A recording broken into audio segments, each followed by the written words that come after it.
Cabbage కర్రీని సింపుల్‌గా ఇలా చేసుకోవచ్చు. ఫస్ట్ అయితే క్యాబేజీని చిన్న ముక్కలుగా తరిగేసి పెట్టుకోవాలి. అందులో ఉన్నదైతే బీరకాయ అండి. ఒకటి చిన్న ముక్క మిగిలింటే అది కూడా ముక్కలు కోసి అందులో ఏసాననమాట. ఒక పెద్ద టమాటో, ఒక మీడియం సైజు ఆనియన్ ముక్కలైతే తరిగేసి పెట్టుకోవాలి. ఇంకా కొంచెం కొబ్బరి పొడి, ఒక 6, 7 వెల్లుల్లి రెబ్బలు. ఫస్ట్ గోలం అయితే పెట్టేసుకొని అందులోని కొంచెం ఆయిల్ వేసి పోపు గింజలు, జీలకర్ర, కొంచెం కరివేపాకు వేసి పోపుకైతే పెట్టేసుకోవాలి.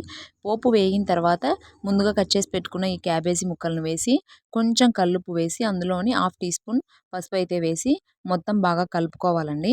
ఈ ఉప్పు, పసుపు క్యాబేజ్‌కి బాగా పట్టేలాగా కలుపుకొని ఈ క్యాబేజీని ఆయిల్‌లోనే కొంచెం సేపు మగ్గనివ్వాలండి.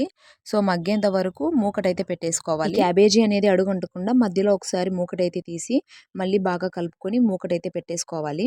ఆ క్యాబేజీ మగ్గేలోపు మనం ముందుగా పక్కన పెట్టుకున్న ఈ కొబ్బరి పొడి, వెల్లుల్లి రెబ్బల్ని కలిపి మెత్తగా దంచుకోవాలి. మిక్సీ ఉన్నవాళ్ళు మిక్సీకైనా పట్టుకోవచ్చు.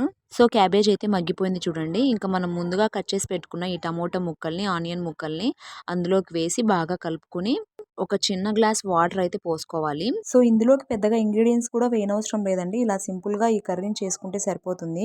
ఇంకా వాటర్ పోసిన తర్వాత ఈ వాటర్ అనేది ఇమిరిపోయేంత వరకు కర్రీలో కొంచెం సేపు మగ్గనివ్వాలి. చూడండి వాటర్ అయితే ఇలా కర్రీలో కొంచెం ఇమిరిపోవాలి.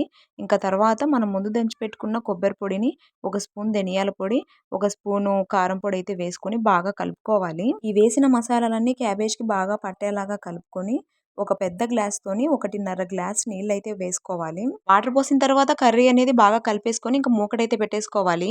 ఇంక మధ్యలో కూడా ఒకసారి మూకడైతే తీసి ఈ కర్రీని బాగా కలుపుకోవాలి. చూడండి వాటర్ అనేది బాగా కర్రీలోకి ఎమిరిపోయి ఇలా గుజ్జు గుజ్జుగా అయింది కదా!